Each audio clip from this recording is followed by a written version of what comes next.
നടിയാക്രമിച്ച കേസിൽ ദിലീപിന് വീണ്ടും കോടതിയിൽ തിരിച്ചടി. ജില്ലാ ജഡ്ജി തയ്യാറാക്കിയ വസ്തുതാന്വേഷണ റിപ്പോർട്ടിലെ മൊഴിപ്പകർപ്പ് അതിജീവിതയ്ക്ക് നൽകരുത് എന്ന ഹർജി ഹൈക്കോടതി തള്ളി. ഉത്തരവിൽ ഇടപെടാൻ കാരണങ്ങളില്ലെന്ന് വിലയിരുത്തിയാണ് ഡിവിഷൻ ബെഞ്ചിന്റെ നടപടി. വസ്തുതാന്വേഷണ റിപ്പോർട്ടിലെ സാക്ഷിമൊഴി പകർപ്പ് അതിജീവിതയ്ക്ക് നൽകാനുള്ള സിംഗിൾ ബെഞ്ച് ഉത്തരവ് ചോദ്യം ചെയ്തായിരുന്നു ദിലീപിന്റെ അപ്പീൽ. തീർപ്പാക്കിയ ഹർജിയിൽ പുതിയ ആവശ്യങ്ങൾ പരിഗണിക്കുന്നത് സുപ്രീം കോടതി വിധിയുടെ ലംഘനമാണെന്ന് ദിലീപ് കോടതിയിൽ വാദിച്ചു.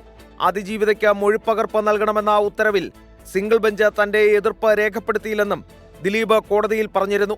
എന്നാൽ മൗലികാവകാശം ലംഘിക്കപ്പെട്ടതിനാലാണ് ഹൈക്കോടതിയെ സമീപിച്ചതെന്നും മൊഴി നൽകേണ്ടതില്ലെന്ന് പറയാൻ പ്രതിക്ക് അവകാശമില്ലെന്നും അതിജീവിത കോടതിയിൽ മറുപടി നൽകി.